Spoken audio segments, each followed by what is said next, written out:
à tous, bienvenue sur cette émission de la BDR TV, le débris film qu'on ne présente plus, mais que je vais quand même présenter ce soir avec, comme à chaque fois les débris films, c'est quoi? Qu'est-ce que c'est que les débris films? Est-ce que tu sais ce que c'est? Mais je sais pas, Toi tu sais pas, mais je vais t'expliquer ce que c'est les débris films et je vais vous expliquer ce que c'est que les débris films. Les débris films, c'est ni plus ni moins que 3 films qui sont traités par le Captain Gonzo, en l'occurrence moi, Raven, l'indestructible, en l'occurrence lui, et vous, les viewers, qui nous proposez un film. Et donc nous regardons, et donc la sélection de ce soir on fera dans l'ordre du coup un film décidé par les viewers en premier, un film décidé par Raven, et en dernier un film décidé par moi. On va aller dans le film d'auteur contemplatif, en passant par le film... C'est pratiquement tous des films d'auteur, mais dans des genres différents. Ouais, dans des genres différents. Et le deuxième, un film un peu plus what the fuck. Ouais. Et le troisième, on va partir dans de l'épouvante, de l'horreur. Même Stephen King, il a validé le bail. Est-ce que vous êtes prêts pour un débris film? Déjà, est-ce que toi, t'es prêt? Et est-ce que tu vas bien ce soir? Tout le temps prêt. Moi, ça va, Quelque chose me dit qu'on n'aura pas d'effondrement de setup. Oui. Il y a quelque chose qui a changé dans cette même réalité. quand on fait ça... Oh là là, c'est magnifique. Ça nous change la vie, ça, la BDR TV. Merci de nous rejoindre sur la BDR TV. Vous êtes 5, c'est exceptionnel. Est-ce que vous êtes prêts? On vous dit bonjour et bonjour à tous et bonjour à toutes sur le chat. Bienvenue parmi nous, bienvenue chez nous, bienvenue chez vous. Et on peut envoyer direct sur le premier film, qui n'est autre que... roulement de tambour, le film décidé par les viewers qu'on a pioché dans la liste de Easy Mystery est... Into the Wild. Bien sûr, un vieux film de 2007, je crois, mais je vais te laisser Alors, très calmement. Je vais juste remettre un petit peu les affiches. Faire le synopsis. Voilà. Donc oui, Into the Wild, film de 2007. Et oui, dispo sur Amazon. Amazon Prime, oui. Tout à fait. Et en DVD et en Blu-ray. Donc oui, je crois que... Il passe souvent sur la télé des viewers. Peut-être. Alors peut-être, je sais pas à vrai dire, mais je crois qu'il y a un Blu-ray qui est en français plutôt pas trop mal, avec pas mal de bonus. Donc c'est... Alors, je vais vous mettre plutôt le casting.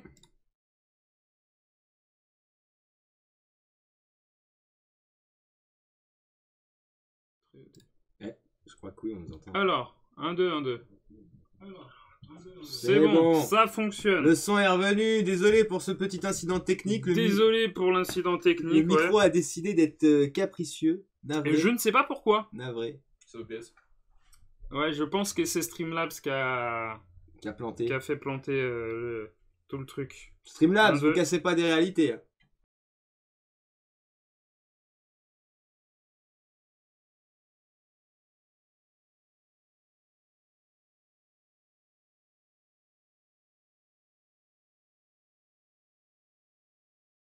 Passer sur le encore où je dois... Oh là là, ce soir, rien ne va. Hein. J'avais tout bien réglé comme d'habitude, mais en fait, Streamlabs me troll. Je pense que Streamlabs est le frère de Dova. Je préfère Dova, du coup. Parce qu'avec Dova, on peut s'exprimer. Oui, on vous entend toujours. Ok, nickel. Bon, on vous a refait... On va vous remettre un petit peu la page de casting. On va pas vous redire les noms, juste pour que vous ayez les photos des acteurs en tête. Donc voilà, bon, on reprend sur Into the Wild. On est chaud. Voilà, bon. Détendez-le moi, racontez-lui des blagues. Parce que non, mais là, tu peux passer au pitch. Il allait me taper quand vous avez passé en off. Donc, alors, t'as des choses à dire sur le film, et moi d'accord. Après, je dirais, après le pitch. C'est quoi Into the Wild? On fait le pitch. On adore ce mot. Je sais pas combien de fois on l'a utilisé à la VDR, on adore ce mot. Donc, Into the Wild, film de 2007, qui a été réalisé par Sean Penn, c'est bien ça? Sean Penn, c'est ça. Voilà. C'est un film qui nous raconte l'histoire d'un jeune homme étudiant qui décide de tout plaquer pour découvrir le monde d'une autre manière, pour changer en quelque sorte de réalité. Alors, on me l'a vendu, moi je l'ai vu très tard, parce que je l'ai vu tout à l'heure.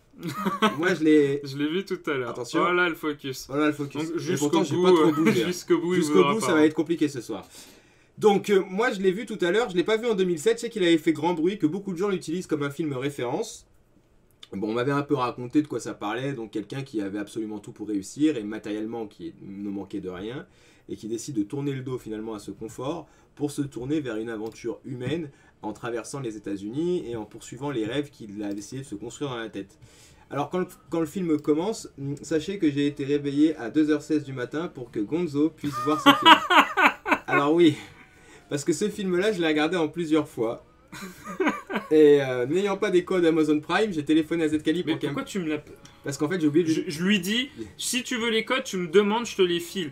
3 fois, je lui ai dit cette semaine. 3 fois. Il m'a dit, t'inquiète pas, ça va, c'est bon. Bonsoir, j'arrive au bon moment, mais bonsoir, Oui, Velma. bonsoir. Normalement, tout est réglé comme il faut. Franche, tu arrives au moment où il n'y a plus de problème technique.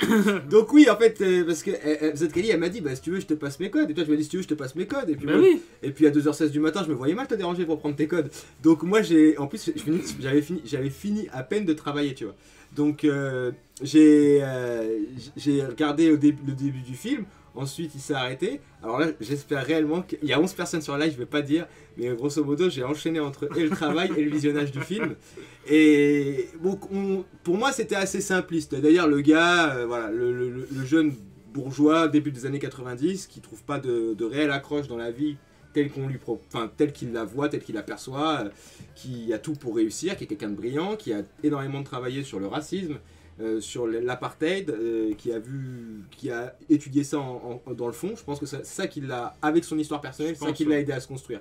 Tolstoï et beaucoup d'auteurs connus jalonnent cette aventure humaine qu'il vit et les paysages qu'il traverse et les personnes qu'il rencontre.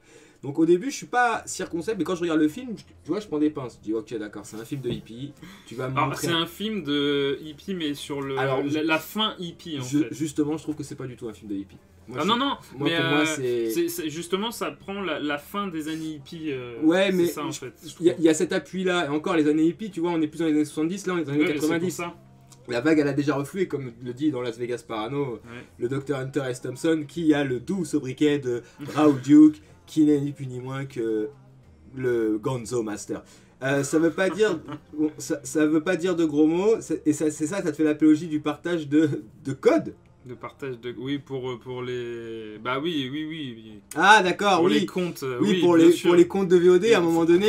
Faut savoir qu'on peut avoir plusieurs visionnages sur Amazon et Netflix, donc si on est tout seul sur le compte, on en fait profiter le Gonzo, surtout que moi je suis pas trop un gros consommateur de ces plateformes-là, je consomme essentiellement avec lui, mais tout seul, j'ai du mal. Alors, quand je regarde le film, et quand le film commence, faut savoir que le film s'ouvre sur la scène de ce jeune homme qui est dans un milieu un peu hostile, l'Alaska, en plein hiver, et qui rejoint un bus. Ce bus va être... le Magic Bus. Le bus magique, tout à fait. Et mais c'est pas celui que tu as connu quand tu étais petit, avec le professeur Bille en tête. On te fait un big up, le professeur Bille en tête. Merci de nous avoir appris la science avec les dessins animés, on adore ça. Et là, il va y avoir des flashbacks et une rétrospective de tout ce qui l'a amené à aller vers ce bus. Tout le long du film, qui dure 2h28 quand même, il y aura des retours sur l'instant présent qu'il vit. Et en parallèle, on raconte son histoire. Le début, quand l'histoire se lance, c'est-à-dire le moment où il tourne le dos à sa famille pour se tourner vers autre chose, moi je me dis ok, classique. Et maintenant, comment tu vas me faire tenir? Parce que ça arrive assez vite, je crois, en même pas un quart d'heure de film, t'es déjà ça arrive assez vite. Comment tu vas me faire tenir 2h10 maintenant sur une histoire d'un gars qui se perd dans les États-Unis? Pour moi, ça allait être casse-pied et relou. J'étais déjà parti avec un certain frein. Et en fait, le film, il a ça de bien, on va en reparler ensuite. Mais en dehors des paysages, et des fois même, comme on parlait de l'aspect film d'auteur qui me dérangeait un peu, il y a des choses dans le film, c'est incroyable. Mais incroyable. Moi, le film, en plus au début, je l'ai regardé pour le débrief film. C'est-à-dire que j'ai dit, il faut que j'ai de la matière. J'étais presque prêt à tricher et à voir le résumé sur Wikipédia et à j'ai eu peur à des moments. Je me suis dit non mais comment il va faire avec le travail pour regarder le film? J'ai pensé à toi et je me disais je peux pas lui faire ça et surtout je peux pas vous faire ça parce que là je me suis mis en c'est moi qui me suis remis en cause. J'ai failli prendre mon sac et partir dans les terres lointaines bretonnes en l'occurrence du côté de Lorient, hein, on sait jamais, il y a des belles âmes, il y a une belle âme à Lorient. Je serais allé à Lorient avec mon sac sur le dos, j'aurais fait du stop. Et là, j'ai regardé le film, donc je le regardais à des instants où j'aurais dû être concentré sur le travail, mais je faisais un truc qui ne demandait pas trop de concentration, donc je ziotais, j'avais mis en français, sous-titré français, c'est là que tu vois que les sous-titres d'Amazon sont vraiment pourris. Oui, mais j'ai commencé à le regarder sur Amazon, je me suis dit, what? J'ai sorti mon DVD et je l'ai regardé sur ma télé. Et les thématiques ceux qui nous parlent des thématiques du film, comme quoi bah, c'est quelqu'un qui dit, pardonnez-moi, merde à la société et qui veut se retrouver connecté à la nature, bah c'est vrai sans être vrai. Les thématiques de ce film sont vraiment dingues. Et les rencontres qui vont construire son personnage, le nom qu'il se donne, Alexander Supertramp. Alexander Supertramp. C'est la fin, la fin est géniale. Mais enfin bref, je vais laisser quand même Raven parler. Mais vous avez une scène d'ouverture qui est interrogative. Vous êtes tout de suite mis dans l'histoire. Et une fois que l'histoire commence, vous êtes pris dans la narration de sa sœur. qui raconte l'histoire de son frère, puisque on rappelle que c'est tiré d'une histoire vraie. Alors, Et on suit le parcours de ce jeune homme. Il n'y a pas que sa sœur, je crois. Ce film a fait rêver plus d'une personne. Oui, bien sûr. Et, oui, bien Moi, sûr. c'est Velma Strange qui me fait rêver. Véridique. Et oui, il y a beaucoup de personnes qui ont fantasmé sur le film. Et comme tu dis, il a pratiquement l'aura du film culte. Ah bah, on va en reparler à la fin pour la notation. Ouais. Tu voulais peut-être ajouter moi, quelque chose? La musique que vous entendez, dites-moi si elle est assez forte ou pas assez forte. C'est la musique de Eddie Vedder, donc la musique du film. Je connais Eddie Vedder. Ouais, le chanteur du groupe de Pearl Jam. Ah, ça, Pearl Jam, je connais. Eh oui, c'est lui qui a signé la bande originale et qui a écrit pas mal de musique d'ailleurs pour le film. Je voulais revenir sur le fait que ça soit adapté d'un livre en fait, le livre de John Krakauer, Voyage au bout de la solitude, dont Sean Penn s'est inspiré. Mais en fait, déjà l'auteur s'est inspiré en fait de l'histoire de l'homme qui a vraiment existé, Christopher McCandless. Ouais. En fait, il a vraiment existé. Il s'est inspiré de son histoire pour écrire le livre, et Sean Penn s'est inspiré du livre pour réaliser le film. Autant fantasmer que alors, oui, peut-être, oui. Il y a sûrement des gens qui ont fantasmé devant 50 nuances degrés. Oui, certainement, mais je pense que ce film-là touche vraiment beaucoup de monde. Parce que moi, je suis pas dans le mood. Ah, vas-y, finis quand même. Je vais faire ma bouche. Non, parce qu'il y a des trucs à dire. Oui, qu'est-ce que je voulais dire? On parlait donc, ça a inspiré, que le livre de John Krakauer a été inspiré par la vie de Christopher McCandless. C'est ça, et ça a mis 10 ans en fait justement à mettre sur pied ce film-là, parce qu'en fait Sean Penn attendait d'avoir l'aval entièrement, l'accord entier de la famille en fait pour pouvoir tourner ce film. Il les remercie à la fin. Ouais, il les remercie d'ailleurs à la fin, oui. Et on peut mettre une petite photo de... Ouais, qu'on voit à la fin du film, hein, qui clôture le film. Ça, c'est plutôt là, c'est le réel Christopher McCandless avec l'écran. Du film, voilà, avec... en fait, c'est le cliché qu'on a retrouvé sur le monsieur, dans l'appareil photo du monsieur. Je sais que rien que de revoir la photo, j'ai des frissons. Réellement. Photo... On va reparler de la fin sans la dire pour ceux qui ne l'ont pas vue. Mais cette photo est cool parce qu'en fait, il y a... Alors, je sais pas si je peux faire retour là-dessus, non. Il y a ce bus-là, justement, on va... Regardez, je vais vous mettre la vidéo en fond. Hop. Ce bus-là, en fait, il a été bougé il n'y a pas longtemps parce que, voilà, vous avez la vidéo où est le bus, et c'était très dangereux pour y aller. Il y avait énormément de touristes qui y allaient pour se prendre en photo devant, justement, pour refaire cette photo-là. Et le bus a été enlevé en hélico pour mettre dans un endroit sûr. Elle le dit, Velma, quand tu penses que le bus magique a été déplacé. Ouais, parce qu'il y avait trop de touristes qui y allaient. Parce qu'il y avait trop de touristes qui y allaient, c'était trop dangereux surtout. Parce que c'était vraiment en Alaska. D'ailleurs, je reviens sur ça. Le film a réellement été tourné en Alaska à différentes époques de l'année pour avoir différentes... alors je peux vous laisser même le petit déroulé là-haut. Pour avoir vraiment les images des différentes saisons. Et Emil Hirsch a vraiment perdu 20 kilos pour le film et a réalisé lui-même toutes les cascades. Donc tout ce qu'on voit... tout ce que l'acteur fait dans le film, en fait, il l'a vraiment fait. Notamment la scène canoë. La scène canoë, les escalades sur les rochers, la rencontre avec l'ours, je me suis demandé si c'était vrai ou pas. C'est vrai, totalement. Tout est totalement vrai que même à un moment il trouve un cadavre d'élan. Enfin, il y a un cadavre d'élan, et le cadavre d'élan est vrai parce que c'est un cadavre qu'ils ont trouvé au bord de la route. Donc voilà, donc ouais, tout est pratiquement vrai, et c'est tourné en lumière, je sais pas comment... Naturelle. Lumière naturelle, c'est ça aussi. Vraiment, c'est Sean Penn qui a tenu à faire ça. Et je reviens sur un des acteurs, enfin un des seconds rôles du film, qui s'appelle Zach Galifianakis, donc l'acteur comique de Very Bad Trip, hein, qu'on connaît tous. Il a fait plein de comédies après, complètement débile et déjanté. Il joue en fait un personnage très sérieux. Ici, ça c'est le Texan en fait qui est dans la ferme avec le personnage de Vince Vaughn, qui lui apprend en fait à chasser et à comment garder la nourriture une fois qu'on a chassé la bête en fait. Et dans le script, il n'avait pas de parole, et en fait il a improvisé tout ce qu'il faisait dans le film, il l'a improvisé, et la personne existe vraiment dans la vraie vie. Et en fait on lui a dit, cette personne-là a chic du tabac. Et l'équipe technique a dit, on va te donner des pruneaux pour les chiquer. Il lui a fait non, je chique pas de pruneaux. Il a vraiment chiqué du tabac pendant tout le long du tournage pour vraiment ressentir le personnage.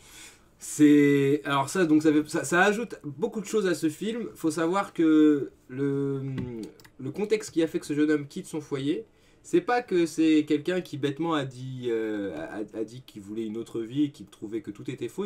Il trouve tout faux pour une raison très simple, c'est que ce qu'il vit est un mensonge. Rien n'est vrai.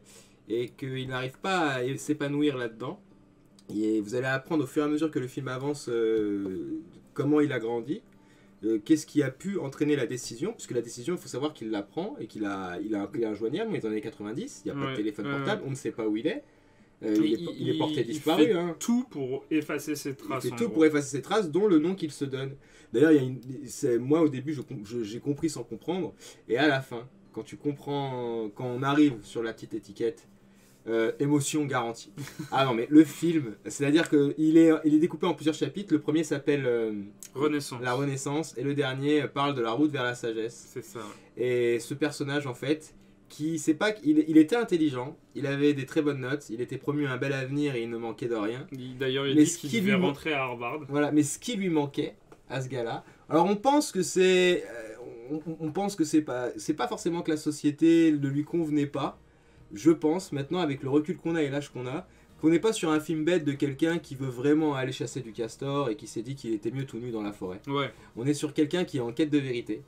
Et une vérité qu'il va trouver en se confrontant à l'adversité, c'est-à-dire les milieux hostiles naturels, la rencontre de gens qu'il ne connaissait pas. Et en fait, les rencontres qu'il fait, elles sont, déjà d'une, elles sonnent toutes vraies. Elles sonnent toutes vraies. Il y a même une scène à un moment donné avec Kristen Stewart, je pensais que ça allait tomber dans la facilité, qu'il était dit de la connaître. Et quand je vois qui ne la fait pas, et quand je vois ce qu'il y a derrière le personnage... D'ailleurs, quand j'ai revu cette scène, j'ai pensé à toi, j'ai fait « Ah, je pense que ça, il va aimer. » Moi, je te dis, quand je regarde le film, je regarde le résumé, après j'ai dit « Mais je vais mentir aux viewers, mais je vais mentir à Raven. » Jamais, j'ai dit « Bah même si je dois le regarder, j'étais en train de surveiller, je faisais des trucs, je travaillais sur mon bureau, je faisais les conseils, je faisais tout, et le film, il était là. » Et je te dis, à un moment donné, j'étais plus du tout dans les gens, j'étais dans le film, et j'étais à fond dedans. J'étais à fond dedans. Quand j'ai terminé le film, j'ai fait c'est un truc de fou. Parce que ce film-là vous fera voyager, mais pas qu'au niveau des beaux paysages qu'il capte, je pense, hein, c'est mon avis, tu me diras le tien, mais il vous fait aussi voyager par rapport aux rencontres qui vont construire notre personnage et qui vont lui aider à mettre en lumière sa vie. Parce que chaque rencontre, en fait, faites attention aux paroles, aux choses qu'ils se disent entre eux, mais ça met en lumière et en perspective des éléments qui l'ont constitué, ce jeune, avant qu'il prenne cette décision. Et c'est là qu'on voit que c'est quand même fou que ce gars-là, dans ces années-là, il ait décidé de tout plaquer et que le mal-être qu'il devait avoir pour aller jusque-là, c'est dingue. La fin du film, parce que moi, arrivé à un moment donné, je vois le compteur, je dis, mais c'est plus possible, il n'y a plus rien à nous raconter. Il y a un moment donné dans le film, vers peut-être un quart d'heure avant la fin, je dis, ça y est. Une fois où tous les flashbacks ont fini de te raconter les trucs. Le dernier, il est... À moi, j'ai pas pleuré parce que j'étais au taf. Mais le dernier, j'étais à 2 doigts de pleurer. Et même, la fin m'a bouleversé. J'étais dans la voiture, je me racontais des trucs, tu vois. Avant de venir te voir, je me disais, non mais c'est pas possible. Mais c'est dingue. Quand il a l'échange avec ce personnage-là, il lui dit le truc avant qu'il parte. Et moi, je connaissais l'issue du film parce qu'on l'avait raconté. Quand il lui sort la phrase en sortant de la voiture, j'arrête de parler. Et ça me fait encore quelque chose. C'est un truc de ouf. Ça m'est jamais arrivé en live. Ça me fait un truc de ouf. Elle est dingue, cette scène. Elle est dingue, elle est bien filmée. Emile Hirsch, purée, j'ai du mal. Emile Hirsch est un excellent acteur. Et c'est ce que je disais quand je présentais le casting. Je pense que... Alors, je crois que peut-être qu'il avait déjà joué dans d'autres films, mais c'est le film qui l'a vraiment fait connaître au grand public. Mais là, c'est à son summum. C'est un très bon acteur et moi j'ai vu énormément de films avec lui et je le sais que c'est un très bon acteur, mais là il est à son summum, hein, vraiment. Un film a réussi à le faire taire, impressionnant. Complètement. Et pour te dire même, t'as vu, c'est dingue. C'est dingue. La fin, quand tu vois l'étiquette, parce que il est tout frais, je l'ai fini il y a peut-être une heure et demie, tu vois. La fin, quand tu vois l'étiquette et que qu'il parle de son nom. Ah là là, ça y est. Je sais pas si vous entendez la musique derrière, mais avec la petite musique, c'est génial. Et il est dingue ce film. À quel point il m'a marqué. Et ça ne m'arrive jamais sur un film, c'est rare. Mais même rare. Là, après coup, quand tu vois comment c'est agencé, quand tu vois le truc, je t'ai dit bouleversé. ce film m'a bouleversé. Et alors que j'étais vraiment parti sur le constat du film de Baba Cool. Oui, hippie, il m'a fait quelque chose ce film. Il m'a fait quelque chose. Donc, vas-y, c'est que ça a marché. Termine. Il va prendre une note extraordinaire. Moi, j'ai pas vraiment grand chose à rajouter. Alors, ouais, Sean Penn, il a fait un coup de maître sur ce film-là. D'ailleurs, sur le dernier là que je vous ai parlé, The Last Face, il s'est planté parce que vu que. Alors, c'est un de ses premiers films, celui-là, je crois que ça doit être son troisième ou troisième, peut-être pas quatrième. Troisième, ses anciens films, ils avaient pas marqué de ouf, mais celui-là, il a tellement frappé fort que le public, il a crié au prodige. Et quand il a sorti ses derniers films, c'était tellement en dessous, puisque ce film-là, il met la barre très haute. Il est fantastique. Ils ont été déçus, en fait, mais ouais. Sean Penn aussi fort en acteur qu'en réalisateur. Et oui, moi la première fois que j'ai vu ce film, je m'en rappelle, je marquais les citations du mec, parce que je l'ai vu, je crois que j'étais au lycée. Je marquais sur les cahiers, sur les posts. Alors il y avait les posts Facebook, tout ça, je m'en rappelle, j'avais, parce que le bus c'est 142 comme par hasard. Oui, quand j'ai vu, j'ai pensé à toi. J'ai beaucoup pensé à l'un, l'autre en regardant ce film. Et j'avais mis les photos et tout, je kiffais. C'est le message du film est tellement fort, tellement universel en fait que pratiquement tout le monde est touché. Il y a juste un petit truc que j'ai repensé là, je l'avais pas pensé à l'époque. C'est juste le fait que là on est en train de parler de personnes qui justement se déconnectent et veulent retrouver, comme tu dis, la vérité, la vraie nature, quoi. Chacun cherche la vérité, mais du coup rien à voir avec Get Wild de City Hunter, je connais pas. City Hunter, c'est Nicky Larson. Ouais, mais je vois pas Get Wild de City Hunter. C'est un film qui restera intemporel tellement il est authentique. Je pense que oui, clairement. Je pense que et là, quand je l'ai revu, justement, je me suis dit, en fait, ça parle d'un homme, parce qu'il y a pas que lui qui a fait ça. C'est comme on voit la fin des hippies dans le film, ces personnes-là qui cherchent aussi, alors pas la vérité comme lui, mais aussi un peu de liberté comme lui, qui se déconnectent de tout, de la société et tout ça, qui veulent vivre à part et vivre leur vie.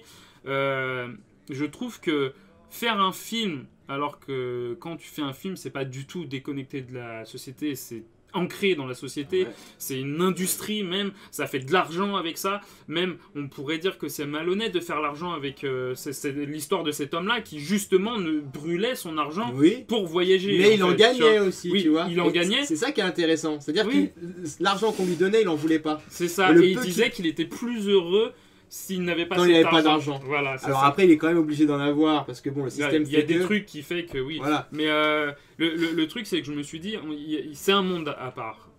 Il y a la société et il y a ces gens-là qui vivent, qui ne sont pas au courant de ce que nous on est au courant avec les réseaux sociaux, les médias et tout ça. Tant d'éloges pour lui mettre 2,5. Et oui, tu vas voir.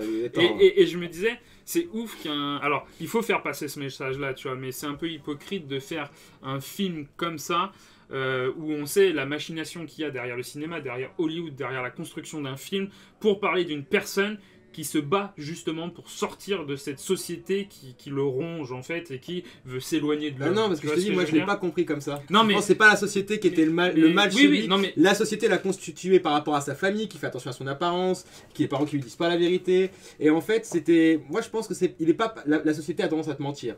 On te vend des faux mannequins, on te vend des faux remèdes, on te vend tout est faux. T'es heureux en regardant la télévision, les années 90 c'est le début de ces conneries-là et ce gars-là il a 20 piges. Il rentre à l'université où tout lui tend les bras et il voit qu'il la voit même, il aurait vécu à notre époque, il aurait été dévasté ce garçon. Ah mais oui. Il y en a d'autres qui sont dans son... Lui en fait c'est pas tant pour moi c'est pas la société, c'est le mensonge qu'elle génère et que les apparences nous demandent de faire vivre, qui l'ont mis mal à l'aise et qui lui ont demandé de se réfugier dans quelque chose de plus authentique et de plus vrai. Et ce qu'il trouvera de vrai, c'est le rapport qu'il aura avec les gens, le rapport qu'il aura avec lui-même et la nature. Donc pour moi, c'est pas tant un film antisociétal que ça. Justement, d'une manière, oui, de l'autre, non. Justement, non. Je veux pas dire que le film est antisociétal, mais il décrit quelqu'un qui... Enfin, si l'homme serait encore en vie, je pense qu'il ne serait pas allé voir le film au cinéma. C'est sûr. Tu vois ce que je veux dire ? Je sais pas. Moi, je pense Je que suis non. dubitatif. Il n'aurait pas eu le même âge. En fait, ça me rappelle un film qui s'appelle Le Soliste, où en fait c'était un SDF aux États-Unis qui jouait très bien de la musique, mais il était SDF Ah, je me avec des rappelle. caddies et tout ça. Et en fait, l'homme est toujours en vie. On a fait un film sur lui, et quand le film est sorti au cinéma, on l'a invité et tout ça, mais vraiment, genre, on lui proposait même de l'argent. Et bah, quand il y a eu la première du film avec toutes les grandes pompes d'Hollywood, les acteurs et tout ça, bah, lui, il était dans la rue. Il devait y aller, hein, mais il n'y est pas allé, et il est retourné dans la rue. Faire de la musique pour gagner de l'argent, alors qu'on lui donnait de l'argent justement pour ça. Mais peut-être que c'est ça qui le rend heureux. Tu vois, oui, parce qu'il y a la quête du bonheur dans ce film-là, tu vois. Qu'est-ce que le bonheur? Et je pense que ce film-là... C'est regarder la BDR TV, le bonheur. Je vous le dis, au cas où vous êtes perdu. Le bonheur, c'est quoi? Regardez la BDR. Mais c'était pas cette année ni l'année dernière, ça date d'un petit moment. Il n'aurait pas pu aller au cinéma à cause du Covid-19. Mais oui. Je pense que... Alors, c'est hypocrite sans être hypocrite, parce que ça veut quand même montrer que ce genre de personne existe, que ce genre de but existe, qu'on peut en fait vivre comme ça. Et que son voyage serve. Et voilà. Parce que la morale que t'as à la fin, oui. la morale que t'as à la fin, à un moment donné, il échange sur une montagne avec le dernier personnage avec qui il interagit, ils se disent des choses. Et enfin, je vais pas dire la citation, pareil, je vais me taire, parce que sinon je vais encore pleurer. Mais moi c'est dingue, ce film.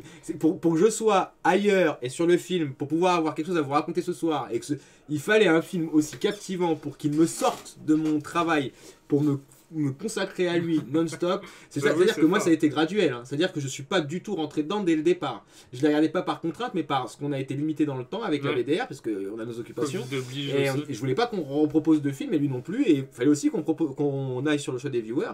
Le film m'a happé, et jusqu'à la fin. Moi je te dis, je suis rentré dans ma voiture, je suis pas redescendu encore du film. Je suis encore il était génial. Alors, on lui met une note? Ouais, alors je commence, tu commences. Commence. Moi je lui mets un 5. Moi je lui mets 2,5 x 2, donc ça fait un 5.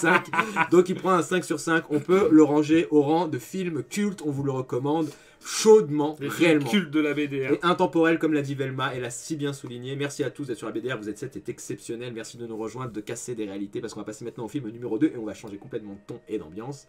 Et aussi de pays, puisque c'est un film français. Et nous allons regarder 3615, Code Père Noël. Alors là... c'est le choix de Raven. Le mien viendra en dernier. Alors là, voilà. Ah, pardon? Ok. Elle a rien fait cette... Mais pourquoi? Pourquoi? Le bot, il a puni quelqu'un. Le bot, c'est un dictateur. Incroyable, ça.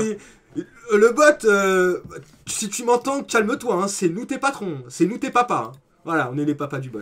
Allez. Un ban sauvage comme ça. Le bot, désolé. Le bot, vous êtes trop sage. J'ai juste mis trop de smiley. Ah d'accord. Ah, faut que je retire ça. Va falloir que je retire le spam. Pas trop de smiley.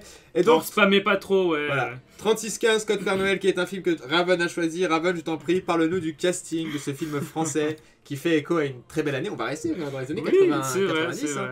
Les bots, c'était mieux avant. Et comme la BDR, voilà. Oui, il est nouveau, c'est pour ça. Laissez-lui le temps de s'adapter. Il sait pas encore casser des réalités. On va le briefer. Oui. Alors, on vient à 3615, Code Père Noël. Alors, je reviendrai sur la date, mais sorti au cinéma en France en 90. C'est dispo en DVD et Blu-ray chez Le Chat qui Fume, un éditeur indépendant. Allez lui donner de la force parce qu'il y a très bons films là-dessus. C'est réalisé et scénarisé par René Manzor qui a fait... c'est son 3e film. Il avait fait déjà Le Passage avec Alain Delon, donc c'est pour ça que ce film là d'ailleurs est dédié à Alain Delon, et Le Passage est plutôt sympa à vrai dire. Il est vieux hein, mais il est sympa. Ensuite on l'a plus trop vu parce que ce film là malheureusement n'a pas très bien marché. Il est allé sur la série et téléfilm à la télé française. Il a fait des épisodes de Julie Lescaut quoi. Le titre envoie pas du rêve, nous dit Dova. Attends oui, Dova. Attends. Ensuite, on est qu'au début, hein. Donc voilà pour le réalisateur, le scénariste. Hein. C'est avec Alain. Alors là, il n'y a pas de photo. Donc c'est l'enfant Alain Muncy qui a joué aussi dans Le Passage, le premier film du réalisateur. Il y a Louis Ducreux, le grand-père, donc il n'y a pas de photo, c'est dommage. Qui lui est un acteur qui est assez vieux, mais qui n'a pas joué dans beaucoup de choses. Mais par contre, il a joué avec Gabin, il a joué avec Fernandel, il a joué avec il a tourné avec Bertrand Tavernier et avec Marcel Pagnol. Et malheureusement, il est mort en 92, donc 2 ans après la sortie du film. Il y a Patrick Florenchim, qui lui est là. En fait, c'est un acteur, mais c'est un acteur de doublage aussi. Il est la voix de Robbie Williams, de Michael Douglas et de Dennis Hopper et bien d'autres. On le reconnaît par moments, son timbre de bras, il parle pas beaucoup, mais à son timbre de voix, par moments, on le reconnaît. Il y a aussi Brigitte Fossey qui a joué dans La Boum, donc très vieux, hein, mais c'est un des films les plus connus qu'elle a fait, que je pouvais citer, parce qu'ensuite, pareil, séries et téléfilms pas très connus ou reconnus, sauf si vous suivez les séries françaises. J'ai cru qu'elle allait dire il a joué avec Beethoven. Non, pas encore. Et ensuite, en dernier, il y a François-Éric Gendron, Gendron, qui a joué, qui a joué, mais le film n'est pas encore sorti, je crois, à cause du Covid. Le Bonheur des uns, il va sortir au cinéma, je crois, et qui a aussi joué dans pas mal de séries françaises. C'est produit par Francis Lalanne. C'est un film produit par Francis Lalanne. Quand j'ai vu ça au début du film, j'ai dit mais où il m'emmène? Mais faut que je rajoute un petit peu quand même. Alors je vais parler de la musique. C'est une musique du film qui s'appelle Merry. Alors il n'y en a qu'une seule, c'est Merry Christmas, interprétée par Bonnie Tyler. En fait, a été écrit par Francis Lalanne et composé par son frère Jean-Félix, qui a aussi fait l'arrangement des musiques sur le film. Et le réalisateur a d'ailleurs signé la réalisation du clip de Bonnie Tyler. Je reviens sur René Manzor, qui s'appelle en réalité René Lalanne et qui est le frère de Francis Lalanne. C'est un film fait que de Lalanne. Et oui, et d'ailleurs le fils, c'est le fils du réalisateur.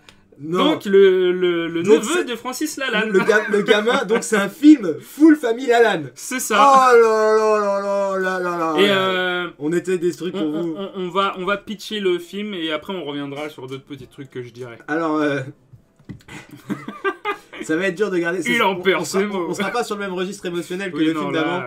3615 Code Père Noël, donc c'est un film qui raconte l'histoire d'une dame, une grande PDG d'entreprise qui travaille au printemps à Paris et qui gère des magasins de jouets. Et donc la période de Noël est forcément la période la plus faste pour les ventes de ces produits. Oui, et c'est le printemps. Ouais. Tu as les ingrédients sont... Tous les ingrédients sont là pour qu'il y ait du plaisir. Alors, exactement. Attends, exactement. on y arrive. Et elle vit dans un beau manoir avec son père et son fils, qui est un jeune homme de 11 ans. Et la problématique du fils vis-à-vis de sa mère, c'est qu'il commence à ne plus croire au Père Noël, puisque les copains à l'école lui disent que le Père Noël n'existe pas. Donc la maman, elle, va au travail, laisse son fils seul avec le grand-père, et le fils se perd sur le Minitel, j'allais dire Internet. Le Minitel. Se perd sur le Minitel, cette invention bien française, et il va sur 3615. Et d'ailleurs, il vient juste d'arriver, en fait, le Minitel. Ah, il est tout neuf, ouais. Il est tout neuf, donc il y a des lumières dans les yeux sur les gens. C'est un petit... on va dire que c'est une famille très aisée. Donc il va sur 3615 Code Père Noël, et il interagit avec quelqu'un qui serait le Père Noël. Et en fait, le Père Noël, c'est un citoyen au début lambda qui, par le biais du scénario, on va mettre un Minitel, c'est l'ancêtre d'Internet. C'est-à-dire qu'avant qu'il y ait Internet dans votre réalité, il y avait quand même ce truc-là. Voilà, on va vous le mettre, le Minitel. Minitel. Voilà. Voilà. Quand on était petit et que nos parents nous conduisaient en voiture quelque part dans votre réalité, quand on voyageait dans votre réalité, ils s'arrêtaient sur 3615 Cindy, ou je sais plus c'était quoi le nom des filles en fleurs que tu voyais là, comme ça. Tu te disais, oh maintenant tu voyageais avec le Minitel, tu te disais, c'était un sacré endroit le Minitel. Et il y a le tête du régisseur. Il y a le régisseur qui oh purée, je vais mettre Yacine mal à l'aise direct. Pourquoi ça? Qu'est-ce qui se passe? Les enfants ils croient encore, ils regardent probablement l'émission. Alors voilà. Mais par contre, on dit pas que le Père Noël n'existe pas. Justement. Dans ce film-là, on vous prouve par A plus B que le Père Noël existe. Oui. Mais il n'y a que les parents qui peuvent le regarder, on vous expliquera pourquoi. Donc il y a des gens qui veulent lui casser sa rêverie, la maman veut entretenir sa rêverie. Désolé pour Dova, les enfants de Dova. Arrête de nous troller, toi.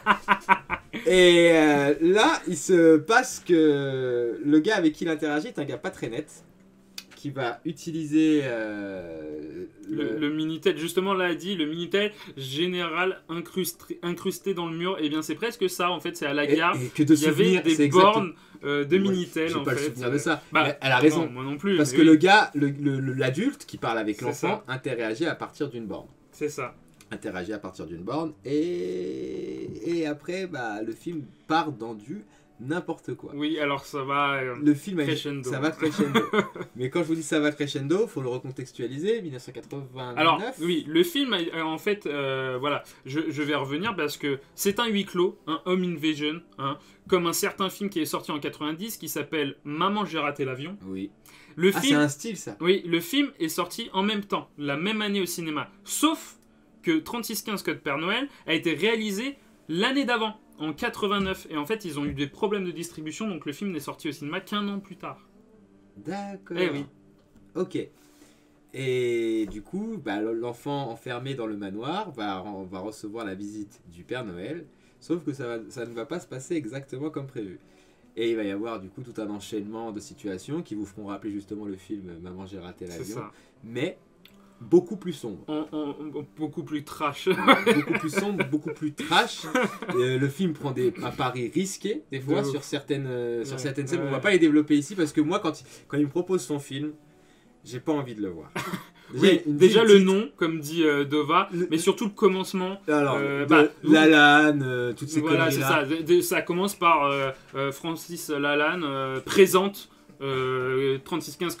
Il me dit ça, il me dit mais c'est quoi ton truc? Ah ouais, et ça commence je te tel déteste un à ce film moment. français Claqué. de téléfilm, vraiment, avec la lumière un peu à la série B, TF1 Ouais. ou plutôt France 2, Tu sens le qui truc. suit des acteurs français qui cabotinent vachement en fait. Le film, tu sens, il est pas dans les clous. Et dès le départ, je joue pas le jeu. J'aime pas le jeu d'acteur. Il y a un truc pourtant qui me frappe dans les premières minutes, c'est les angles de vue de la caméra. Oui, Et alors les oui, plans. c'est vrai.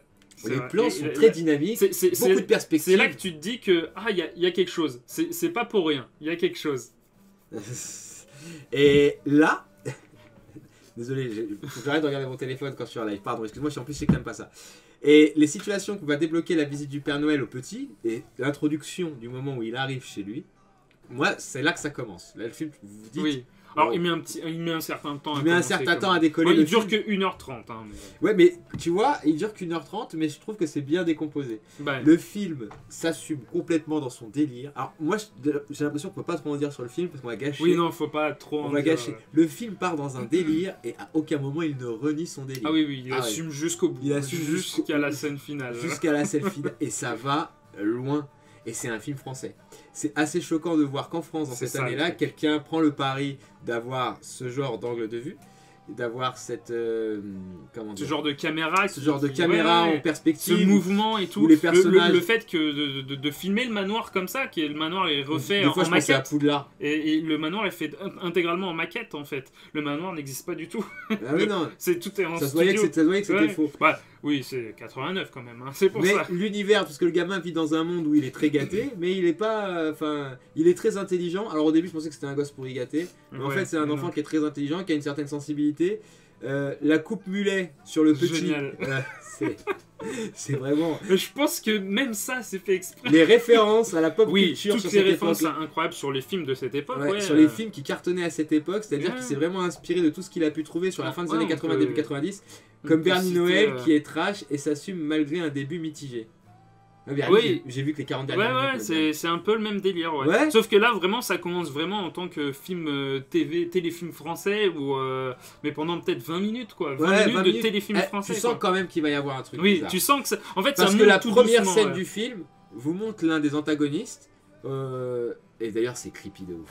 Je viens de repenser à la scène. L'acteur est creepy de fou. L'acteur il a une tête, Il est génial, cet il a acteur. une tête, et il y a une scène qui est assez malaisante, où il y a un moment donné, il a un certain déguisement pour la période, et bref, j'ai pas parce qu'il y a les enfants de Dova qui regardent. Donc les enfants, j'espère que vous avez été sages, n'oubliez pas que le 24 au soir, il y a de la visite. Oui. Et enfin, l'acteur fait un truc, et quand on l'a regardé, j'ai dit, mais c'est hyper chelou de voir ça.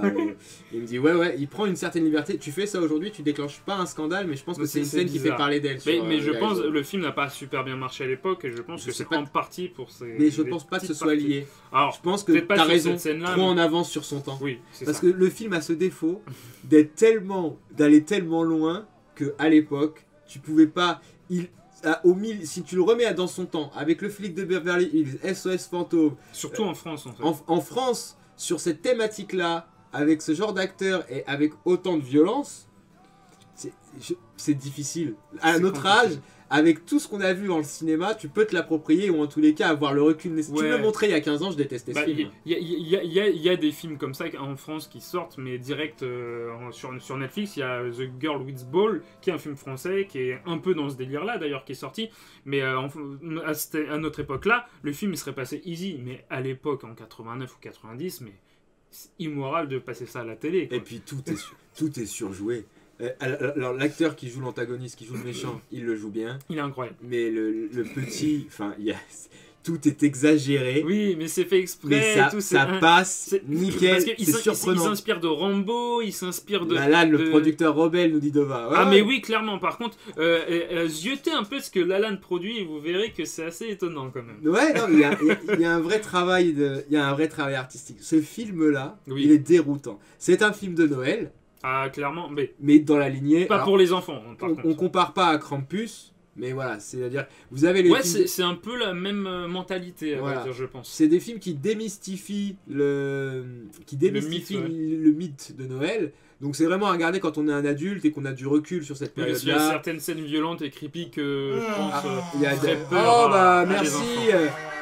Merci. AliPK77 de nous rejoindre, CLR AliPK77, merci de nous rejoindre et de casser des réalités. Tu es bien sûr bienvenue sur la BDR TV. Qu'est-ce que tu attendais dans ta vie pour pouvoir évoluer? Réponse, la BDR TV. Merci de casser des réalités avec nous. Et on était donc sur 3615 Code Père Noël, le film. On peut pas trop développer parce que si je vous raconte Oui, une on scène, spoil, je vous pourris c'est- un truc. Ouais, voilà. C'est-à-dire que le film Faut m'a avoir fait le- rigoler. Alors lui, il l'a vu au cinéma. Moi, je je l'ai moi, je l'ai vu au cinéma au pif. Merci, Waouh, merci Tizi. pour les Oh. 100 bits. Merci Tizik, c'est génial, on t'aime Merci Tizik. beaucoup. Attends, je vais lui dire, on t'aime Tizik. Oui, moi je l'ai vu au pif dans un festival donc, et la salle était complètement en explosion, en fureur devant le film. C'était génial, c'est ce que je lui ai dit. C'est dommage qu'il l'a pas vu avec moi durant, Bah durant oui, le mais festival quoi. Mais... tu vois que le film fonctionne parce que Oui, pas dans une salle de cinéma, Mais oui. sur les 20 dernières minutes, tout est rigolo. C'est-à-dire que tout est grave, mais tout est rigolo. Le film. tout est génial. Alors, et là, on reprend le cinéma français, la citation. Je Oui. sais qu'une citation, c'est un gros mot, faut pas répéter les enfants. Oui, Le cinéma français, c'est de la M. Voilà. voilà. Et Mais il c'est- a un t-shirt, mais c'est ça, c'est une c'est critique. le groupe Distorsion qui a sorti ça pour justement prouver le contraire. Voilà, En fait, prouver. le fait que bah, si vous cherchez bien dans le cinéma français, tout n'est pas nul. Et ça, c'est un film plus que correct, très sincèrement pour l'époque. La prise de risque, le jeu d'acteur enfin, tout c'est n'importe quoi, mais c'est C'est assumé. exactement Et ça. du coup, ça se regarde très bien. Donc, on va le noter, je pense. Oui, oui, bien sûr. On peut lui mettre une note au petit coquin. Et je vais pas lui mettre la même note que le film d'avant, parce qu'en fait, quand tu passes au film d'avant et C'est à ça, tu celui-là, peux pas. c'est Mais compliqué. c'est génial Mais de l'avoir traité juste l'un après l'autre. Oui, parce que du coup, c'est pas les mêmes émotions. Oui. Il prend un 4 parce que très sincèrement, René Manzor, t'as eu les de le faire. Bravo mon pote. Et moi C'est d'ailleurs. pas tout le monde qui me fait regarder un film français jusqu'au bout. Hein. Ça c'est vrai. Et d'ailleurs dans le pif j'ai rencontré René Manzor et il est complètement Barré. barré. Bon après tu vois que l'échec de ce film là et le fait qu'il a pas pu aller plus loin dans son délire de sa carrière l'a un peu miné, tu le voyais, mais il était tellement content Il est fier de de son produit. présenter son film à un public au public qu'il fallait quoi, au public qui kiffait, qu'il était tellement joyeux. Un c'était peu comme The incroyable. Room. Hein, ouais, Un exactement. peu comme The Room. Des films Exactement. qui ont l'étiquette de nanar. Bon, The Room après c'est encore un peu plus compliqué. Faudrait toute une émission entière pour parler de The Room. On va le mais débriefer un de ces quatre parce faudrait que le débriefer ce avec. Ouais. film-là à voir au cinéma a été l'une de nos l'une de mes meilleures Ouais, expériences cinématographiques. Ce Avec The film-là. Disaster Artist Ah, aussi. Ouais. c'est- Faudrait, on fera peut-être une émission Peut-être une spéciale débriefologie là-dessus. sur les deux, Ouais. avec un lien. Ah ça, la BDR, vous nous donnez des idées, ah, c'est extraordinaire. Et toi, tu lui mets combien sur 5? Je viens de latter la bande-annonce, what the fuck. Ah non, fallait Ah, pas ouais, regarder la bande-annonce. Ouais, moi j'ai rien regardé. Et moi j'étais prêt à le regarder tout seul sans lui. Parce qu'on Oui. on a failli voir ces deux films-là, chacun de C'est son ça. côté. Et moi je lui ai dit justement parce qu'il voulait le regarder parce qu'il n'existe pas sur les plateformes, il n'existe qu'en DVD chez Le Chat qui fume, un DVD qui a été réédité, un film, le film a été réédité et remasterisé, il voulait le regarder en streaming. Je lui ai dit non, faut pas le regarder en streaming, faut On vraiment rappelle que le regarder en piratage DVD. et le regard de Et d'ailleurs, vidéo VOD est interdit. Quand hein. on met le DVD du Si Chat c'est pas qui sur un fume, site. il y a écrit merci d'avoir acheté le DVD, merci de ne pas nous pirater. Ouais. Parce que c'est vraiment un distributeur indépendant, Indépendant. tout petit, et il propose ce genre de film-là français, et puis il y a aussi des films étrangers. Hein, mais allez-y, je vous mettrai le lien tout à l'heure, mais c'est assez incroyable. Et du coup, quelle note? Moi, pareil, je lui Hey, mets The un 4. Mystery, salut la team, désolé pour le retard. Pas de soucis, trop pas de triste, soucis. The Mystery, parce qu'on vient de filmer Into the Wild qui était dans ta Oui, liste. c'est vrai. Et il a pris. Reste jusqu'à la fin de l'émission pour qu'on dise Oui. les notes. Pour, Eh oui, The Mystery reste jusqu'à la Donc, oui, fin de l'émission. moi, je lui mets un 4 parce que je l'ai vu, moi, au cinéma, j'avais pété un câble. Et quand je l'ai revu là, alors c'était pas la même sensation, mais juste te voir faire du what the fuck et rigoler devant, non, mais c'était et bah, génial. c'était un peu la même Ça, sensation. t'aimes bien quoi. essayer des trucs Ah sur ouais, toi, non, des c'était trucs qu'à un génial. film. Mais c'est pas grave, The Mystery. On en reparlera de ce film-là, mais tous les films qu'il y a dans ta liste sont vraiment exceptionnels. Hein. Pour le moment, il fait un sans faute. Hein. Bah, je sais qu'il a de très bons. C'est un accro du cinéma. Et The Mystery, on est très content Et de si, se voir. si tu n'as pas vu 3615 Code Père Noël de René, j'ai oublié son nom. Oh, Manzor. Manzor, pardon, et ben cours-y. Voilà, 4 sur 5, donc 4 sur 5 pour ce film-là. Arrêtez, je vais rougir. À 4 sur 5 pour ce film-là. Et on va pouvoir passer au dernier film qui est un film d'épouvante. Et là, vous allez comprendre pourquoi le titre qu'on a choisi, c'est Emile Hirsch, Ouais. dans toutes ses réalités. Et c'est The Jane Doe Identity. Ou alors quand le film est sorti, parce que je l'ai vu aussi au pif, quand le film est sorti, il avait... alors oui, pardon, non, c'est The Autopsy of Jane Doe. Tu vois, je me suis trompé d'affiche. En fait, The Jane Doe Identity, c'est le titre du film avant qu'il sorte en France. En France, maintenant, il a le nom de The Autopsy of Jane Doe, qui est d'ailleurs disponible sur Amazon, pardon, excusez-moi, et il y a aussi un DVD et Blu-ray qui existe du film. C'est réalisé par André Overdahl, donc c'est un néerlandais, je crois, mais je sais pas comment on dit le haut barré, donc je dis Overdahl. Donc c'est celui qui a réalisé Trollhunter, que je vous montrerai un jour, et dernièrement Scary Stories et Mortal que je n'ai pas vu, mais Scary Stories qui est produit par Guillermo del Toro, qui est plutôt intéressant. C'est scénarisé par Ian B. Goldberg, qui a scénarisé des séries, mais surtout Fear the Walking Dead et Once Upon a Time. Et il y a aussi Richard Neng au scénario, qui a aussi participé au scénario de Fear the Walking Dead. Donc, c'est avec, encore une fois, Emile Hirsch, qui a joué dans Freaks et Into the Wild, que nous avons filmé dans ce débrief-film. Vous remarquez qu'avec ce débrief-film, on se rend compte de tous les films qu'on a débrief-filmés. Et ça se rapproche maintenant, il y a des films qu'on débrief dans le même film, c'est incroyable. Voilà. Et si vous êtes sur une autre plateforme de vidéo et que vous voyez le replay sur cette plateforme, sachez que tout est disponible sur cette même chaîne et allez voir les autres débrief-films. Eh oui. Donc il y a Brian Cox aussi, qui a joué dans X-Men 2 et dernièrement dans la série Good Omens. Il y a Olwen Catherine Kelly, qui est un mannequin et dont c'est le seul film, à vrai dire. Et c'est celle qui joue le cadavre de Jane Doe. Voilà, on en reparlera un petit peu après. Et il y a Ophelia Lovinbone, qui a joué dans Chatroom, que je vous conseille parce qu'elle est très bon. Et Mr. Popper et ses pingouins avec Jim Carrey, qui est un petit peu moins bon mais très drôle. Il y a aussi Mike Elton, Parker Sawyer, Yves O'Hara et Jane Perry. Je croyais que tu allais dire Jane Birkin, tu vois. Et c'est les scénaristes en fait qui sont venus chercher le réalisateur et qui avaient l'idée du film, à vrai dire, et qui ont proposé le scénario au réalisateur, le réalisateur qui a dit oui bien sûr.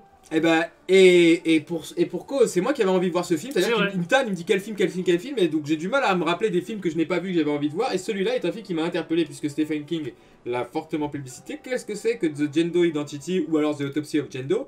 Il faut savoir qu'aux États-Unis, lorsque quelqu'un est non identifié, pour un garçon c'est John Doe, et pour une fille c'est Jane Doe. Donc dès que la personne on en retrouve France, un corps, je ne sais plus c'est quoi. Moi je sais pas. Mais apparemment, c'est des noms. Il y a aussi en France. C'est des noms codés. Oui, des noms communs en fait. Ouais. Comment commence le film? Le film commence sur une scène de crime, je crois. C'est une scène de crime dans une maison. Une scène de crime dans une maison où on retrouve des gens décédés et un cadavre enterré dans le sous-sol. Déterré en partie. À moitié déterré, à mais moitié par déterré, contre intact comparé aux autres cadavres. Hein. D'une jeune femme. Bon. Et là, donc on vous commence à installer le mystère. On s'interroge. Comment tous ces gens-là ont pu mourir et il n'y a pas de traces d'effraction, donc il n'y a pas eu de cambriolage qui ont mal tourné. Bon, il va falloir le faire autopsier. Et là, on se dirige donc dans une petite affaire familiale avec un père et un fils qui sont médecins légistes, coroner en anglais. Coroner non, mais je peux. I can be an American. I believe I can fly. C'est ce que je veux dire. Et on va leur ramener ce corps qu'ils vont devoir autopsier pour savoir quelles sont les causes du décès et qu'est-ce qu'elle faisait dans la cave de cette maison. Et dès lors qu'ils vont commencer l'autopsie, il va se passer des choses bizarres. Alors il faut savoir que leur labo Ouais, leur morgue. Ouais, leur morgue, où ils travaillent, se situe dans la maison familiale. Et alors là, le film commence, c'est un huis clos, C'est ça. qui se passe donc dans la morgue et dans la maison. Et les événements étranges vont se dérouler au fur et à mesure qu'ils font l'autopsie. Ils vont découvrir un peu l'histoire du personnage. Et plus ils vont en apprendre sur cette fille, plus il va se passer des choses très bizarres. Bizarre, ouais. Et c'est là que l'histoire se lance. Alors, je te laisse continuer. Et vous allez ensuite découvrir à la fin du film le pourquoi il se passe toutes ces Oui, choses-là. donc moi j'ai pas beaucoup de choses à dire sur le film, c'est juste que C'est dur. ça a été fait quand, je vais parler technique surtout, ça a été fait qu'en studio, donc ils ont recréé en fait toute la morgue, donc celui qui s'occupe des décors est allé voir plusieurs morgues, parce que ça a été tourné à Londres, il voulait que ça soit un peu la patte anglaise, D'accord. donc il est allé voir pas mal de morgues à Londres et comparé aux États-Unis où il y a justement des morgues familiales, des coroners familiales qui se passent dans des petites maisons comme ça, mais tout ce que vous voyez dans le film a été fait en studio. C'est pas une vraie morgue. Et je reviens sur l'actrice justement qui joue Jane Doe. Elle a eu des cours de yoga et de méditation pour donner l'impression qu'elle était morte. Mais dès que vous la voyez, c'est elle tout le long du film. Donc bien sûr, elle a des prothèses quand ils font l'autopsie. Ils vont pas vraiment la découper, mais c'est pas pour moi ce genre de film d'Isette Cali. Je sais. Oui, c'est un peu gore et violent, surtout certaines scènes. Et je l'ai vu d'ailleurs à certains moments se cacher les yeux et il disait mais pourquoi j'ai choisi ce film-là. Et tout est dans le film, The Autopsy of Jane Doe. Ils vont faire une autopsie. Tu m'as poucave devant tous nos viewers. Alors on va vous le dire maintenant, comme ça vous n'êtes pas choqués. Quand on regarde des films ensemble, je n'arrive pas à regarder les scènes violentes. Les scènes trop violentes ou gore, je ne les supporte pas. Ça arrive, il y en a. Et du coup, lui, souvent, ce qui le fait rire, c'est quand je vois une scène que je supporte pas, je me cache les yeux. Et des fois, je me casse et je veux pas entendre le bruit. Oui, parce qu'il y a certains bruits des fois qui sont un peu. Du coup, des fois, je me cache les yeux et je ferme je me cache les yeux et je ferme mes oreilles et je lui demande c'est bon, c'est fini. Ouais. Et c'est lui qui me parce dit que là, vu qu'ils font une autopsie. Même au cinéma, c'est déjà arrivé ça. Ah bah oui, au cinéma, sûr. je me mettais à côté, t'as fait ça. Mais là, vu qu'ils font une autopsie, ils ouvrent sa cage thoracique et ils enlèvent ses côtes de devant. Ouais, Donc, quand ils l'enlèvent, ça fait du bruit. Moi, je me suis dit, j'ai pas réfléchi. Stephen King m'a guidé. Les acteurs, bon, Emile Hirsch. Toujours aussi bon. Correct, j'ai envie de te dire. C'est pas un rôle où il pousse les c'est pas limites. du tout comme Into the Wild, bien sûr, mais il est très bon. On n'est pas jumeaux pour rien. Bah ouais, on n'est pas jumeaux parce que je rappelle à tous et à toutes que Jet Kali est juste ma fausse jumelle. Dans ma une autre vraie réalité, sœur. ouais. Mais ma vraie sœur dans une autre réalité, tout à fait. Moi, je trouve que Emile Hirsch, dans ce rôle, même s'il est très bon, mais c'est pas un rôle où, tu vois, le performing, c'est pas le même que sur Into the Wild. Oui, il est pas sur la même lancée, le garçon. Il est bon, mais oui, il a pas à ressortir des tonnes d'émotions. Non, là... il joue la peur, quoi. Il y a des thématiques quand même. Oui, c'est pareil, il est enfermé avec son père, donc il y a une histoire qui le lie à son père. Ça. Donc il y a une thématique à la famille, puisque en plus des événements bizarres qui vont se produire, donc il y a forcément des problématiques qui vont ressurgir entre les deux personnages, entre un fils et son père. C'est ça. Donc ça c'est intéressant dans le film. Néanmoins, il y a quand même des choses dans le film qui sont facilement anticipées. Oui. Il y a des trucs. Alors, je me suis trollé parce que la fin, quand il est sorti, il y a le mot magique du film qui te fait comprendre le film. Bah, je l'avais lu peut-être il y a 3 ans ou il y a 2 ans. C'est vrai. Il est sorti quand 2016, bah voilà, il y a 4 ans. Voilà. Je pense que ça c'est dommage, ça m'a pourri. Alors du coup, je vais pas le comptabiliser dans la note, mais ça c'est dommage parce que ça flingue un peu le film parce que c'est vrai que l'idée que ce soit ça, c'est quand même vraiment cool. C'est quand même un film de ce genre-là finalement. Ça te saute à l'idée quand même à certains moments du film. Bah, je pense au milieu du film, ça te saute à l'idée. Mais 12 spectateurs sur la BDR, c'est exceptionnel. Merci d'être parmi nous pour casser des réalités. Mais c'est vrai que moi, quand je l'ai vu, personne en avait entendu parler. Il commençait à tourner dans les festivals, donc j'ai pas eu ces échos-là. Et c'est vrai que quand il est sorti, il y a pas mal de gens qui en ont parlé, pas mal de gens qui ont fait des critiques dessus. Donc oui, malheureusement. C'est par contre un bon. Alors les jumpscares. Il n'y en a pas beaucoup, il y en a 2. Il y en a un qui est genre pour jouer, tu sais, quand il y a une tension, il y a quelqu'un qui arrive qui est bouh, tu vois. Ouais, il y en a un comme ça. Il a plus marché que les autres, tu vois. Bah, c'est souvent celui-là qui marche. D'ailleurs, j'ai pensé à Visage quand on regardait le. J'ai pensé à Visage. Mais pas par rapport au jumpscare, par rapport à l'univers froid et la maison. Ça faisait penser à la visite de l'hôpital qu'on avait fait dans le jeu. C'est vrai. Donc, il y a des trucs. Le problème du film, c'est qu'il y a un moment donné horrible où il y a un flottement. Oui. Horrible dans le sens où c'est dommage parce que il est pas mal, il est pas long. Non, il est pas long, 1h30, mais il y a un moment donné où un coup à instant, ça redescend. C'est le problème en fait des huis clos. Il y en a qui sont vraiment très bien faits où on n'a pas de flottement et tout marche très bien par rapport au montage et à la réalisation. Mais souvent dans les huis clos, il y a toujours un moment où ça redescend en fait. Ouais. Parce que on peut pas aller plus loin.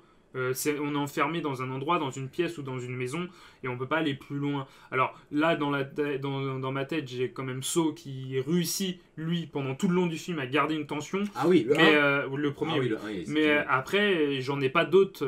Il y en a pas d'autres qui me viennent à l'esprit des huis clos qui te tient en haleine tout le long sans avoir de Mais petits encore, coups de Saw 1 est un huis clos sans en être un, parce que les flashbacks, oui, ouais, participent. voilà. Les flashbacks font là, on a, sortir. Tu vois. dans ce film-là, toi qui n'aimes pas ça, on n'a On pas, n'a de pas de flashback. flashback. On n'a pas de Enfin, flashback. j'aime pas les flashbacks de scènes qu'on a déjà vues en fait. C'est D'accord. ça qui, Oui, que j'aime pas ok. trop, tu vois. On ne dit pas pourquoi. C'est un film d'épouvante, correct, pour le coup, audacieux, vraiment, qui Oui. mérite qu'on s'y intéresse pour le sujet qu'il traite, la manière dont il amène l'intrigue et le suspense. Emile Hirsch, qui est un très bon acteur. Vous serez déçus, je pense, si vous êtes habitué et coutumier de ce genre de film, je pense que vous serez déçus Alors, de certains je pense déroulés, pas. notamment un. Bah, moi, il y en a un, je l'ai vu venir. Oui. À 1 million de kilomètres. Oui, mais tu les vois venir, mais c'est plutôt bien fait en fait. Donc, alors, ça révolutionne pas le genre, c'est sûr, mais c'est plutôt bien réalisé, je trouve, et plutôt bien rythmé à certains moments. Donc, je trouve que ça marche. Alors, ouais, si vous aimez de toute façon, ce genre de film s'adresse aux gens qui aiment ce genre de film. Ce genre de Tout cinéma. simplement, ce genre de cinéma. Donc, ça va pas vous étonner, mais je pense que vous avez passé quand même un agréable moment. Ah, moi parce que c'est un j'ai très adoré. bon film, ouais. J'ai adoré, je valide ce film. On peut lui attribuer une note du coup. Moi je vais lui mettre un 4 sur 5 à cause du flottement que j'ai Bah, ressenti. t'es généreux. Moi, je lui mets un 3 parce que quand je l'ai vu au cinéma, je pense que c'est l'effet de festival qui m'a fait que j'avais adoré. Et quand je l'ai revu là, j'ai bien aimé. Mais connaissant, parce qu'à l'époque, je connaissais pas le réalisateur, connaissant le réalisateur, bah, je trouve je sais qu'il peut aller plus loin. Je sais qu'il peut offrir plus. C'est en pas fait. lui qui fait les trucs là, Midsommar ou machin truc comme ça. Non, non, non. Je le note sur ma liste. Tu peux, Velma Oui. Strange. Tout ce que je Non, valide, non, tu peux. Tout ce qui valide c'est pas, tu peux aussi. Parce C'est qu'il le est très fort. réalisateur de Trollhunter. C'est un found footage où il y a des trolls énormes. Oui, en je fait, sais, mais on en a parlé plein de fois ouais. ce film. Moi, je suis chaud pour Et le il voir. y a Scary Stories, alors qui est La suite de Scary Movie. en fait c'est tiré de vieilles petites histoires que tu trouvais dans le journal. Ah, donc c'est vraiment un journaux. mec, qui aime bien Ouais. les faits divers et les histoires horrifiques. Et là, pareil, dans Scary Stories, il y avait beaucoup plus de moyens parce qu'il y avait Guillermo del Toro, mais et c'est adapté d'une série aussi. Mais il y avait, je sais qu'il peut aller plus loin parce que j'ai vu ses autres films. J'ai pas vu le dernier Mortal, il faut que je vois. Peut-être qu'on le débriefilmera. Mais là, Beaucoup de choses qu'on va débriefilmer, toi. ah bah oui, il faut du contenu. Mais là, c'est Plus près de 100 films en un an de débriefing. c'est vrai. Parce que dans 2 semaines, ça fera 1 an qu'on a lancé les débriefings. Et Près de 100 films. ouais, Près même de un 100 peu plus, films ouais. visionnés. Mais C'est plus, assez si on incroyable, compte ouais. les ufologies, plus de 100 films regardés Ça fait beaucoup. pour vous à la BDR TV parce qu'on adore casser des réalités. Et on adore le partager cinéma. avec vous, Et bien ça, on sûr kiffe. aussi. Et oui, je sais Tu plus ce nous que parlais je de disais. Mortal, que tu voulais me le montrer, qui pouvait aller plus loin, qui avait Oui, plus de budget sur ce. c'est ça, il pouvait aller plus loin. Et là, c'est un film pas basique, mais qui Il reste sur les rails. sur en ses fait, tu facilités vois. de Ouais, voilà. réalisateur. Ça suit. Alors, ça va un petit peu plus loin que le cahier des charges quand même. Ça propose de nouveaux trucs et de trucs assez intéressants parce que c'est pas kitsch, c'est pas cliché, mais ça reste sur ses rails, quoi. Ça sort pas trop de son chemin, quoi. C'est ça que je lui reproche un peu. Donc 3 sur 5 pour Ouais. toi, 4 sur 5 pour moi. On va faire un petit point parce qu'il y a beaucoup de choses qu'on va dire avant de vous quitter. Mais en tous les cas, merci à toutes celles et à tous ceux qui nous ont rejoints sur le live, qui sont passés simplement. Déjà, merci beaucoup. Film numéro 1. Into the Wild. Easy Mystery, es-tu prêt? Into the Wild que je n'avais jamais vu, qui est sorti depuis près de 13 ans. Ouais, c'est ça, ouais. Et qui est un film culte, qui est travaillé de main de maître par son réalisateur Sean Penn et par une direction artistique, notamment sur les acteurs, notamment Emile Hirsch. Le grand, Emile. Irréprochable. On peut lui mettre un 5 sur 5 des deux côtés. Notre Yes. avis est unanime. Si vous n'avez pas vu ce film, regardez-le. Le débat qu'il pose, les questions qu'il nous invite à nous poser aussi, et la réalisation ainsi que l'invitation au voyage que vous propose ce film n'est pas un mensonge. Vous allez vivre une expérience hors du commun. Il est plus que validé par la VDR TV. Film numéro 2. La production Francis des Frères Lalanne vous présente 3615 Code Noël, à qui nous Code avons Père Noël. Code Père Noël, à qui nous avons respectivement attribué un Parce que 4 sur c'est vrai 5 des qu'on deux n'a pas côtés. dit le 3615 Code Père Noël sur le Minitel, ça servait justement à parler au Père Oui, Noël. bah c'est En fait, comme 06 36 voilà, c'est 65 ça. 65 65. Bah, Je me rappelle encore de numéro du Père Noël. Ouais, c'est ça. Au Minitel, on pouvait communiquer avec le Père Noël avec ce numéro-là. Donc, film français de René Manzor, qui n'est autre qu'un Lalanne, produit par Francis Lalanne, avec un fils Lalanne dedans. C'est que des films de Lalanne. Et il prend un pari risqué sur le Home Invasion. Il fait correctement le travail. Il est assez surprenant pour son époque de par sa réalisation. Bravo mon gars, tu nous as bien fait rigoler. Tu mérites largement ton 4 sur 5 des deux côtés. On s'est bien marré. Et dernier film, The Jendo Identity ou The Autopsy of Jendo, qui est un film d'horreur et d'épouvante, encore une fois avec Emile Hirsch, qui mérite votre intérêt puisque c'est un film plutôt correct. C'est un film correct, qui réinvente pas les codes, qui marche plutôt bien et dont l'intrigue, si vous arrivez à vous en prémunir et à vous en préserver, ne lisez aucun synopsis et ne regardez aucune bande-annonce, peut vous faire passer un agréable même les moment. autres films, même si pas tous les, même si Into the Wild vous pouvez regarder l'abondance, mais essayez de pas trop vous renseigner dessus pour regarder, surtout pour les deux derniers, pour regarder la surprise quand même. Voilà. Et il prend du coup de ma part un 4 sur 5 et de la part de Raven un 3 sur 5. Voilà. Voilà pour nous pour ce débriefing de ces trois films. Nous reviendrons le mois prochain. Bah oui, bien sûr. Pour les débriefings. Alors, ce sera la débriefologie. La débriefologie, elle est... Oui, c'est validé ce que tu m'as dit. Je n'ai pas répondu par SMS, mais c'était offrir un DVD. Ah, parce qu'on va faire des cadeaux à la BDR. Grande annonce. Le mois prochain, normalement, on aura une débriefologie sur la trilogie Outrage de Takeshi Kitano. Et il y aura le DVD du premier film à gagner. Pendant le débriefing. La BDR TV commence à vous gâter, les viewers. J'annoncerai ça sur le Discord et sur les réseaux sociaux pour la première BDR Gaming. Mais pour l'instant, c'est un peut-être parce que j'ai rien dans les mains, vous voyez. Voilà. Donc, dès qu'on a la matière à, et ben on envoie ça et on le communiquera sur nos réseaux et on sera ravis de vous voir. C'était pas mal ces petits débriefings. Merci pour ces mots. Donc oui, n'oubliez pas l'émission de la BDR TV le 27. Le 27 décembre dans votre réalité. Mais c'est pas tout puisque ce week-end, le samedi 12... Parce que là, on va parler de nos partenaires. Et on va parler d'un de nos premiers partenaires qui est notre partenaire de cœur, qui n'est d'autre que le site de la PGR, la Past Game Rebirth. Voilà. Les gars, si vous tombez sur cette vidéo, sachez qu'on a énormément de respect et d'amour pour vous. On espère vraiment qu'un jour on pourra vous rejoindre dans votre réalité. Et bien sûr, comment ne pas parler de la PGR sans parler de Dova, sans parler de Romgamb, sans parler des gens qui font vivre ce beau projet. Romgamb en premier lieu, qui fait les tests, qui s'occupe toujours du rétro gaming et qui est tout le temps en contact avec la BDR, qui nous propose des tests pour nos émissions à chaque fois et qui les monte et Raven les monte. Les deux font la paire. Merci pour ce que vous faites la PGR. On vous encourage vivement. Allez sur leur site, donnez-leur de la force. Ils méritent amplement. Ça, c'était le partenaire number one. Et ensuite, nous avons d'autres partenaires. Nous allons parler des partenaires de... Son portable, c'est un aimant. Dès qu'il s'allume... Mais, pardon, je retourne l'écran. Nous allons parler... Oh là, oh les mains, pot de lapin. Donc, on va parler ensuite de notre deuxième partenaire, Litena. Litena qui, ne vous inquiétez pas, elle est en pause de stream, elle est en vacances. Litena qui est la spécialiste du monde de Tolkien, qui a son propre blog BeyondDarda.com dans lequel elle écrit des articles sur l'univers de Tolkien et qui a bien sûr sa chaîne Twitch dans laquelle que vous pouvez trouver juste ici dans le chat. N'hésitez pas à aller lui faire un petit coucou, à l'aider à la sub parce qu'elle peut casser des réalités. Cette fille elle en casse tout le temps, elle est exceptionnelle. Litena, si un jour tu tombes sur ce replay ou sur le clip, on t'embrasse très fort, on te remercie pour ce que tu fais. N'oublie pas que tu es quelqu'un d'exceptionnel. Faudrait faire un débriefing sur les films de Jean-Pierre Jeunet. Alors, c'est pas qui moi a écrit ça. C'est Z Kali. Elle se fout de moi. Mais alors c'est pas moi qui ai lancé l'idée. Moi je suis super chaud. Non. Lui je sais pas. Pas du tout. Dans le Jeunet il y a quand même Alien 4.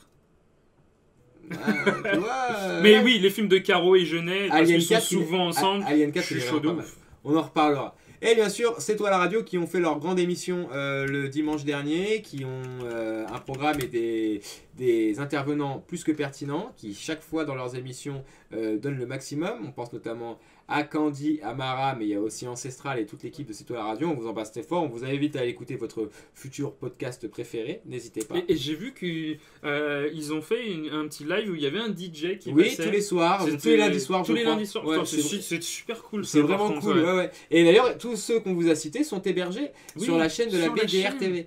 Et bien sûr, on va vous rappeler qu'il est toujours important pour vous, parce que je sais que c'est pas évident pour vous en ce moment, ni pour la culture. On pensait naïvement aller dans votre réalité pour aller gratter un peu de cinéma. Ouais, cinéma. Et pour ce mois-ci pour Monster Hunter, Monster malheureusement. Hunter, le film de Quentin Dupieux. Du coup, on va quand même vous remercier à tous ceux et toutes celles qui sont passés sur la BDR. Rappelez-vous à chaque fois que déjà on est partenaire, c'est grâce à vous.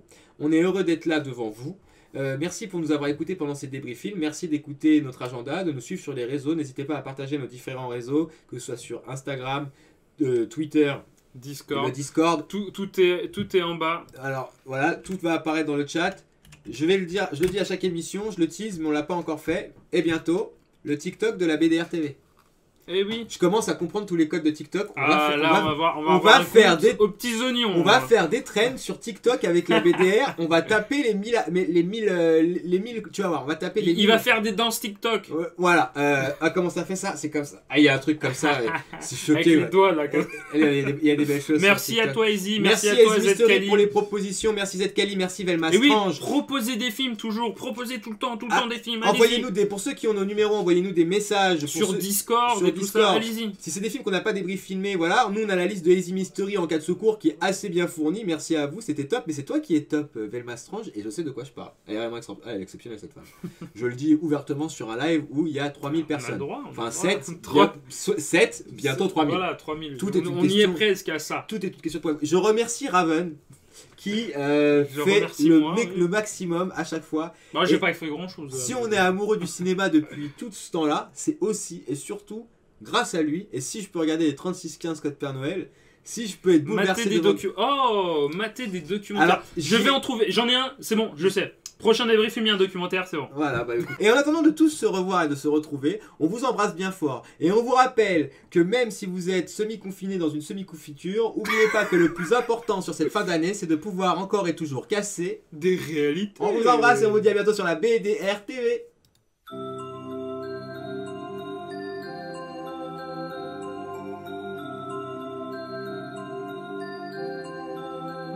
Merry Christmas. Don't change, kids, stay with us. Stay a little Jesus. Hold on to my hand. It's not a long way to fly, you know. Don't fly in vain. It's so hard anyway to become a man. Happy birthday, Christmas. Welcome home, Jesus. Oh,